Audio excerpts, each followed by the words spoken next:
A Ghost Story of Christmas by Charles Dickens. He never finishes what he begins to say. He is such a ridiculous fellow.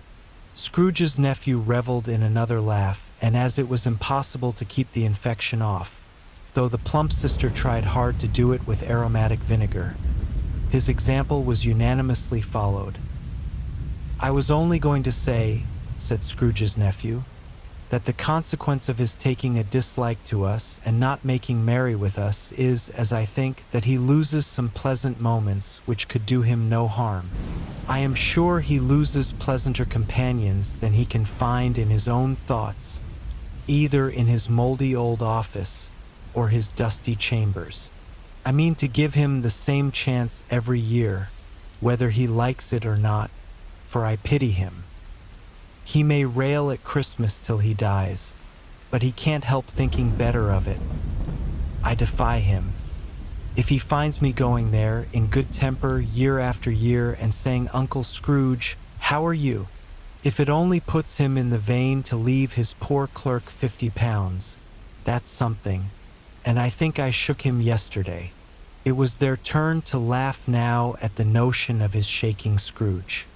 But being thoroughly good-natured, and not much caring what they laughed at, so that they laughed at any rate, he encouraged them in their merriment, and passed the bottle joyously. After tea, they had some music, for they were a musical family and knew what they were about when they sung a glee or catch, I can assure you, especially Topper, who could growl away in the bass like a good one, and never swell the large veins in his forehead or get red in the face over it.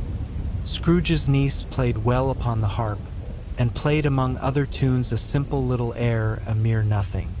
You might learn to whistle it in 2 minutes, which had been familiar to the child who fetched Scrooge from the boarding school, as he had been reminded by the ghost of Christmas past.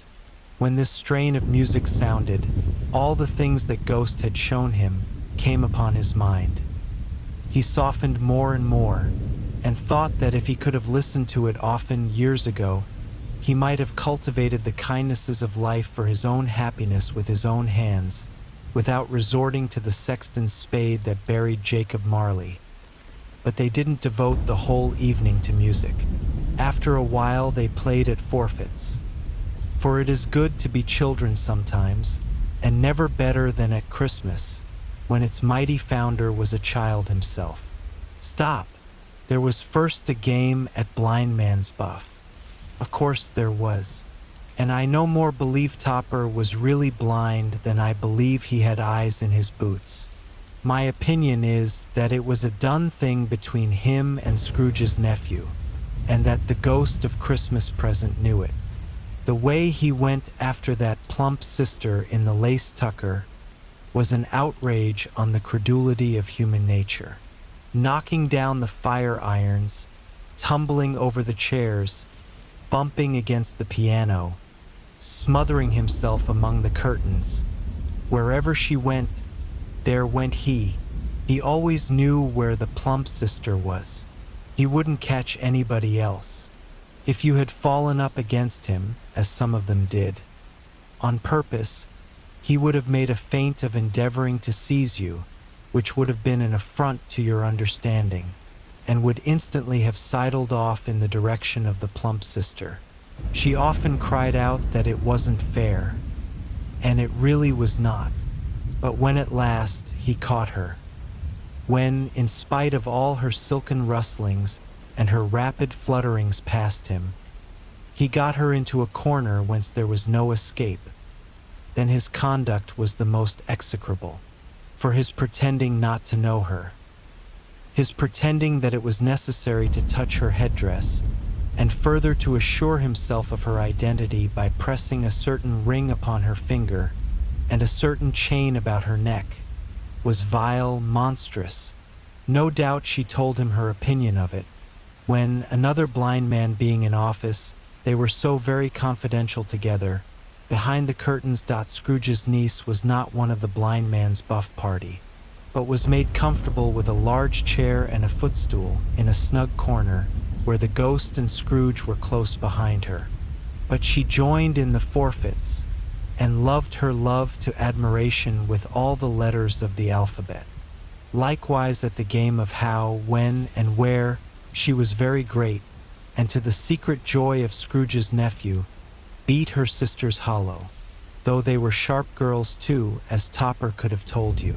There might have been 20 people there, young and old, but they all played, and so did Scrooge, for wholly forgetting in the interest he had in what was going on, that his voice made no sound in their ears, he sometimes came out with his guess quite loud, and very often guessed quite right too. For the sharpest needle, best Whitechapel, warranted not to cut in the eye, was not sharper than Scrooge, blunt as he took it in his head to be. The ghost was greatly pleased to find him in this mood, and looked upon him with such favor that he begged like a boy to be allowed to stay until the guests departed. But this the spirit said could not be done. "Here is a new game," said Scrooge. "1/2 hour, spirit, only one." It was a game called Yes and No, where Scrooge's nephew had to think of something, and the rest must find out what, he only answering to their questions yes or no, as the case was. The brisk fire of questioning to which he was exposed elicited from him that he was thinking of an animal, a live animal, rather a disagreeable animal, a savage animal, an animal that growled and grunted sometimes, and talked sometimes, and lived in London, and walked about the streets, and wasn't made a show of, and wasn't led by anybody, and didn't live in a menagerie, and was never killed in a market, and was not a horse, or an ass, or a cow, or a bull, or a tiger, or a dog, or a pig, or a cat, or a bear.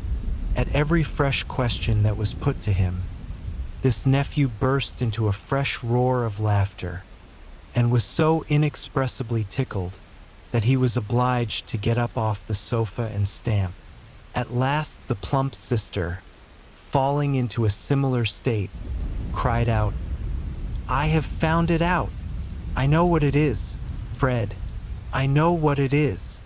"What is it?" cried Fred. "It's your Uncle Scrooge," which it certainly was.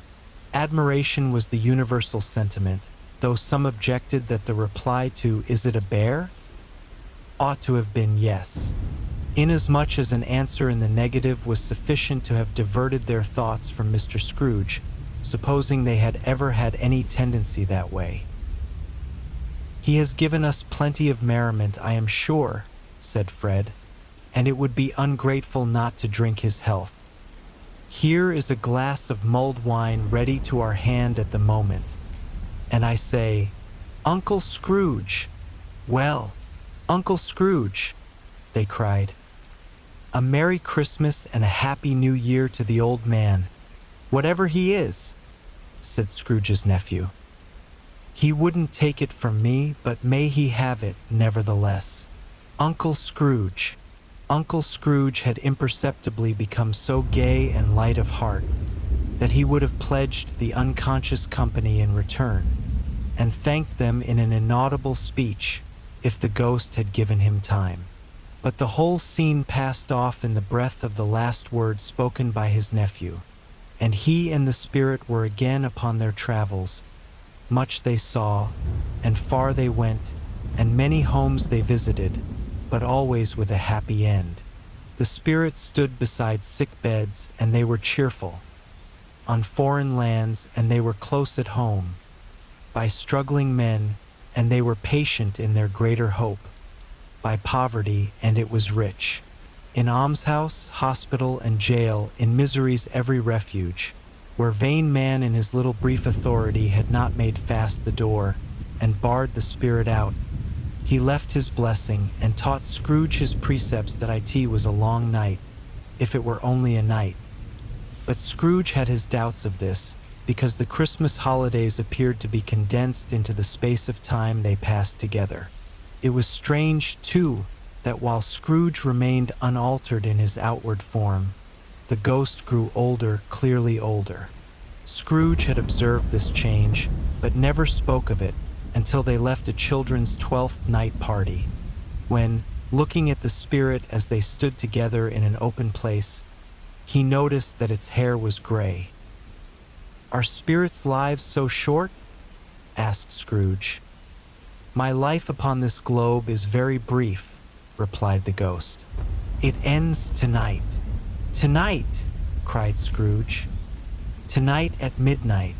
Hark, the time is drawing near. The chimes were ringing the 11:15 at that moment.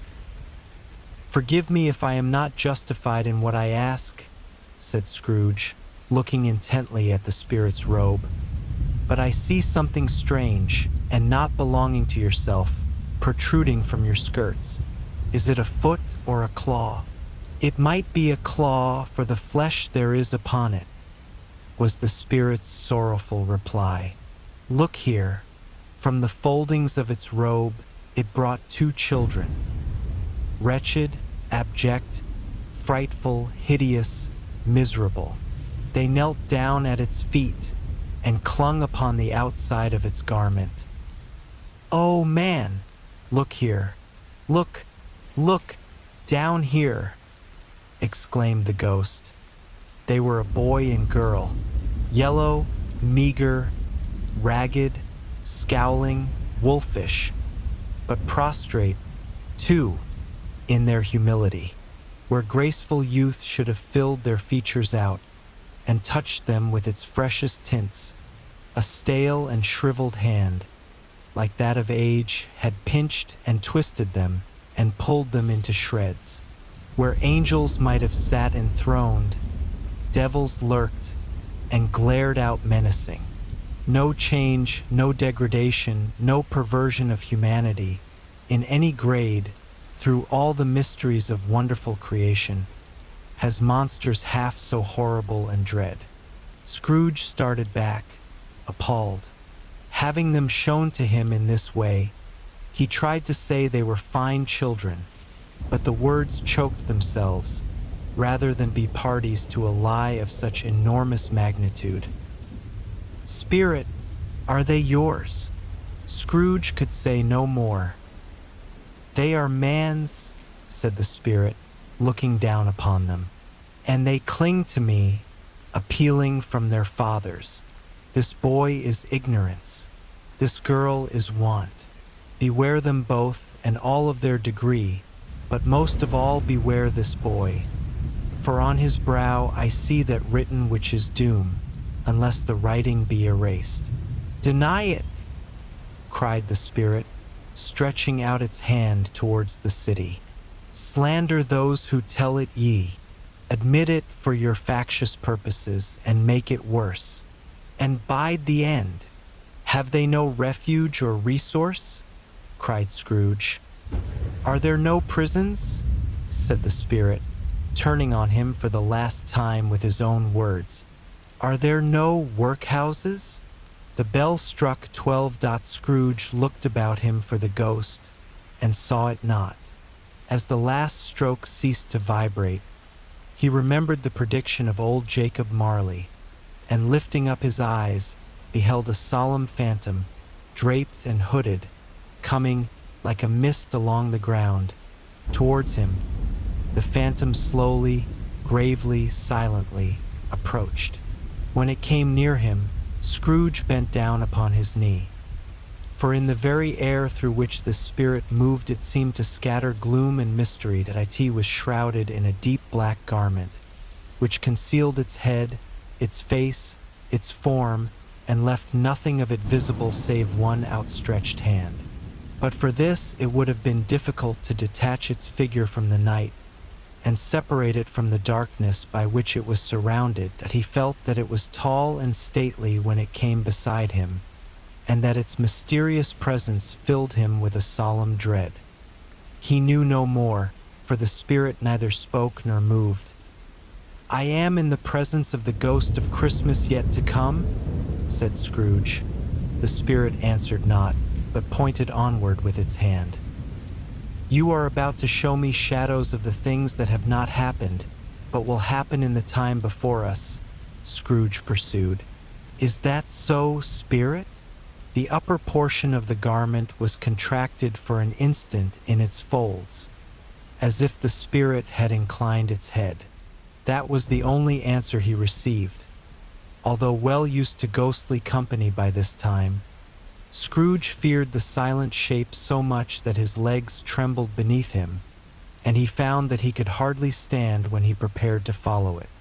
The spirit paused a moment, as observing his condition and giving him time to recover. But Scrooge was all the worse for this. It thrilled him with a vague, uncertain horror to know that behind the dusky shroud there were ghostly eyes intently fixed upon him, while he, though he stretched his own to the utmost, could see nothing but a spectral hand and one great heap of black. "Ghost of the future," he exclaimed, "I fear you more than any specter I have seen. But as I know your purpose is to do me good, and as I hope to live to be another man from what I was, I am prepared to bear you company, and do it with a thankful heart. Will you not speak to me?"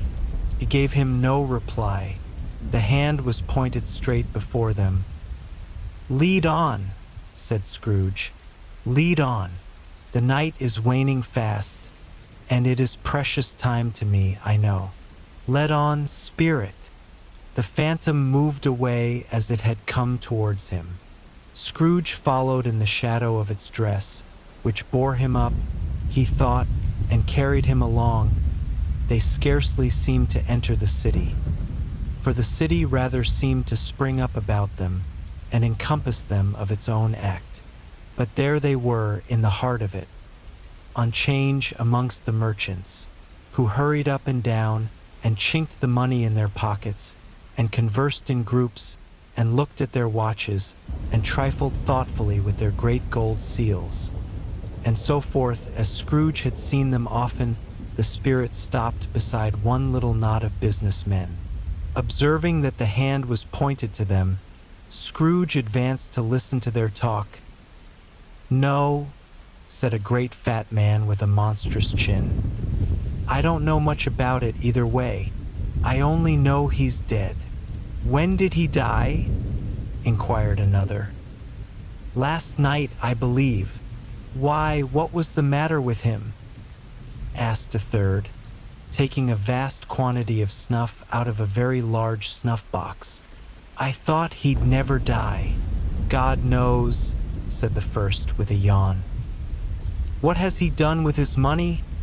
asked a red-faced gentleman with a pendulous excrescence on the end of his nose that shook like the gills of a turkey cock. "I haven't heard," said the man with the large chin, yawning again. "Left it to his company, perhaps. He hasn't left it to me. That's all I know." This pleasantry was received with a general laugh. "It's likely to be a very cheap funeral," said the same speaker, "for upon my life I don't know of anybody to go to it. Suppose we make up a party and volunteer." "I don't mind going if a lunch is provided," observed the gentleman with the excrescence on his nose. "But I must be fed if I make one." Another laugh. "Well, I am the most disinterested among you after all," said the first speaker, "for I never wear black gloves and I never eat lunch, but I'll offer to go if anybody else will. When I come to think of it, I'm not at all sure that I wasn't his most particular friend, for we used to stop and speak whenever we met. Bye-bye." Speakers and listeners strolled away and mixed with other groups. Scrooge knew the men and looked towards the spirit for an explanation. The phantom glided on into a street. Its finger pointed to two persons meeting. Scrooge listened again, thinking that the explanation might lie here. He knew these men also perfectly. They were men of business, very wealthy and of great importance. He had made a point always of standing well in their esteem. In a business point of view, that is, strictly in a business point of view. "How are you?" said one. "How are you?" returned the other. "Well," said the first, "Old Scratch has got his own at last, hey?" "So I am told," returned the second. "Cold, isn't it?" Seasonable for Christmas time. You're not a skater, I suppose? No. No. Something else to think of. Good morning. Not another word. That was their meeting, their conversation, and their parting. Scrooge was at first inclined to be surprised that the spirit should attach importance to conversations apparently so trivial, but feeling assured that they must have some hidden purpose, he set himself to consider what it was likely to be. They could scarcely be supposed to have any bearing on the death of Jacob, his old partner, for that was past, and this ghost's province was the future. Nor could he think of anyone immediately connected with himself to whom he could apply them, but nothing doubting that to whomsoever they applied they had some latent moral for his own improvement, he resolved to treasure up every word he heard and everything he saw, and especially to observe the shadow of himself when it appeared, for he had an expectation that the conduct of his future self would give him the clue he missed, and would render the solution of these riddles easy. He looked about in that very place for his own image, but another man stood in his accustomed corner, and though the clock pointed to his usual time of day for being there, he saw no likeness of himself among the multitudes that poured in through the porch. It gave him little surprise, however, for he had been revolving in his mind a change of life, and thought and hoped he saw his newborn resolutions carried out in this quiet and dark. Beside him stood the phantom with its outstretched hand. When he roused himself from his thoughtful quest, he fancied from the turn of the hand and its situation in reference to himself that the unseen eyes were looking at him keenly. It made him shudder and feel very cold. They left the busy scene and went into an obscure part of the town, where Scrooge had never penetrated before, although he recognized its situation and its bad repute.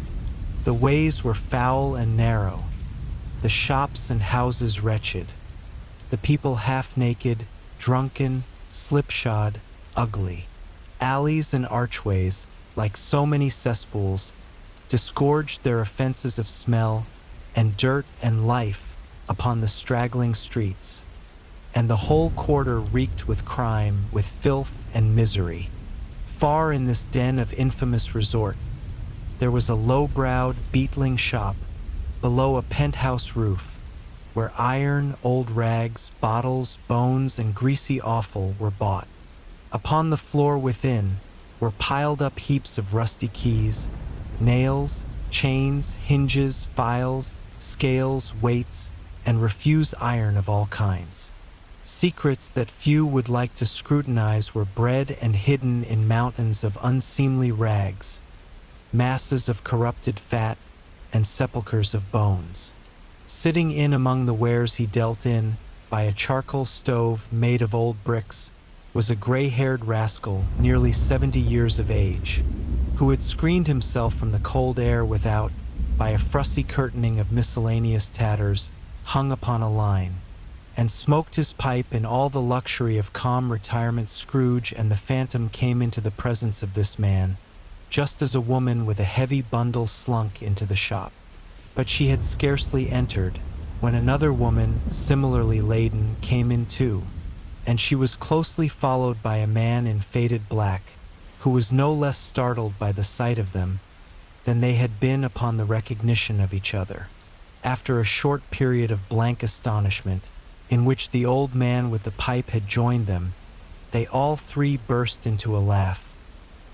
"Let the charwoman alone to be the first," cried she who had entered first. "Let the laundress alone to be the second, and let the undertaker's man alone to be the third. Look here, old Joe, here's a chance. If we haven't all three met here without meaning it." "You couldn't have met in a better place," said old Joe, removing his pipe from his mouth. "Come into the parlor. You were made free of it long ago, you know, and the other two aren't strangers. Stop till I shut the door of the shop. Ah, how it squeaks. There ain't such a rusty bit of metal in the place as its own hinges, I believe. and I'm sure there's no such old bones here as mine. Ah, we're all suitable to our calling, we're well matched. Come into the parlor. Come into the parlor. The parlor was the space behind the screen of rags. The old man raked the fire together with an old stair rod, and having trimmed his smoky lamp, for it was night, with the stem of his pipe, put it in his mouth again. While he did this, the woman who had already spoken threw her bundle on the floor and sat down in a flaunting manner on a stool, crossing her elbows on her knees and looking with a bold defiance at the other two. "What odds then? What odds, Mrs. Dilbear?" said the woman. "Every person has a right to take care of themselves. He always did." "That's true indeed," said the laundress. "No man more so. Why then, don't stand staring as if you was afraid, woman. Who's the wiser? We're not going to pick holes in each other's coats, I suppose?" "No, indeed," said Mrs. Dilbear and the man together. "We should hope not." "Very well, then," cried the woman. "That's enough. Who's the worse for the loss of a few things like these? Not a dead man, I suppose?" "No, indeed," said Mrs. Dilbear, laughing. "If he wanted to keep him after he was dead, a wicked old screw," pursued the woman. "Why wasn't he natural in his lifetime? If he had been, he'd have had somebody to look after him when he was struck with death, instead of lying gasping out his last there, alone by himself." "It's the truest word that ever was spoke," said Mrs. Dilbear. "It's a judgment on him." "I wish it was a little heavier judgment," replied the woman. "And it should have been, you may depend upon it, if I could have laid my hands on anything else. Open that bundle, old Joe, and let me know the value of it. Speak out plain. I'm not afraid to be the first, nor afraid for them to see it. We know pretty well that we were helping ourselves before we met here, I believe. It's no sin. Open the bundle, Joe." But the gallantry of her friends would not allow of this, and the man in faded black, mounting the breech first, produced his plunder. It was not extensive. A seal or two, a pencil case, a pair of sleeve buttons, and a brooch of no great value were all. They were severally examined and appraised by old Joe, who chalked the sums he was disposed to give for each upon the wall, and added them up into a total when he found there was nothing more to come. "That's your account," said Joe, "and I wouldn't give another sixpence if I was to be boiled for not doing it. Who's next?" Mrs. Dilbear was next. Sheets and towels, a little wearing apparel, 2 old-fashioned silver teaspoons, a pair of sugar tongs, and a few boots. Her account was stated on the wall in the same manner. "I always give too much to ladies. It's a weakness of mine, and that's the way I ruin myself," said old Joe. "That's your account. If you asked me for another penny, and made it an open question, I'd repent of being so liberal and knock off half a crown." "And now undo my bundle, Joe," said the first woman. Joe went down on his knees for the greater convenience of opening it, and having unfastened a great many knots, dragged out a large and heavy roll of some dark stuff. "What do you call this?" said Joe. "Bed curtains." "Ah," returned the woman, laughing and leaning forward on her crossed arms. "Bed curtains. You don't mean to say you took him down, rings and all, with him lying there?" said Joe. "Yes, I do," replied the woman. "Why not? You were born to make your fortune," said Joe, "and you'll certainly do it. I certainly shan't hold my hand when I can get anything in it by reaching it out. For the sake of such a man as he was, I promise you, Joe," returned the woman coolly. "Don't drop that oil upon the blankets now." "His blankets?" asked Joe, Whose else's do you think? Replied the woman. He isn't likely to take cold without him, I dare say. I hope he didn't die of anything catching? Eh? Said old Joe, stopping in his work and looking up. Don't you be afraid of that, returned the woman. I ain't so fond of his company that I'd loiter about him for such things, if he did. Ah, you may look through that shirt till your eyes ache, but you won't find a hole in it, nor a threadbare place. It's the best he had, and a fine one too. They'd have wasted it, if it hadn't been for me. What do you call wasting of it? Asked old Joe. Putting it on him to be buried in, to be sure, replied the woman with a laugh. Somebody was fool enough to do it, but I took it off again. If calico ain't good enough for such a purpose, it isn't good enough for anything. It's quite as becoming to the body. He can't look uglier than he did in that one. Scrooge listened to this dialogue in horror, as they sat grouped about their spoil, in the scanty light afforded by the old man's lamp. He viewed them with a detestation and disgust, which could hardly have been greater, though they had been obscene demons marketing the corpse itself. Ha! Ha! Laughed the same woman, when old Joe, producing a flannel bag with money in it, told out their several gains upon the ground.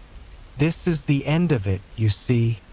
He frightened everyone away from him when he was alive, to profit us when he was dead. Ah, ah, ah. Spirit, said Scrooge, shuddering from head to foot. I see, I see. The case of this unhappy man might be my own. My life tends that way now. Merciful heaven, what is this? He recoiled in terror, for the scene had changed, and now he almost touched a bed. A bare, uncurtained bed, on which, beneath a ragged sheet, there lay a something covered up, which, though it was dumb, announced itself in awful language. The room was very dark, too dark to be observed with any accuracy, though Scrooge glanced round it in obedience to a secret impulse, anxious to know what kind of room it was. A pale light, rising in the outer air, fell straight upon the bed, and on it, plundered and bereft, unwatched, unwept, uncared for, was the body of this man. Scrooge glanced towards the phantom. The steady hand was pointed to the head. The cover was so carelessly adjusted that the slightest raising of it, the motion of a finger upon Scrooge's part, would have disclosed the face.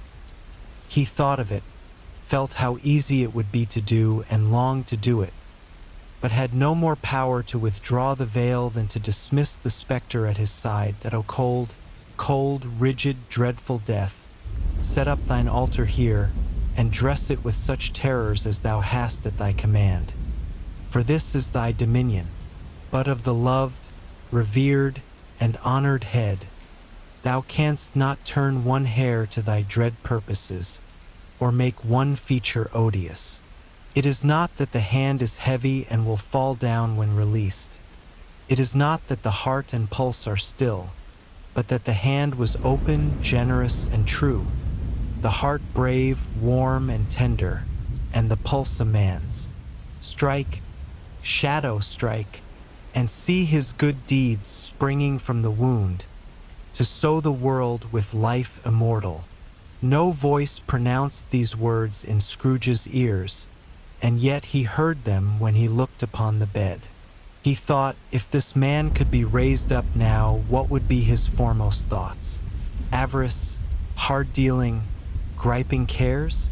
They have brought him to a rich end truly. He lay in the dark, empty house, with not a man, a woman, or a child, to say that he was kind to me in this or that, and for the memory of one kind word I will be kind to him. A cat was tearing at the door, and there was a sound of gnawing rats beneath the hearthstone. What they wanted in the room of death, and why they were so restless and disturbed, Scrooge did not dare to think.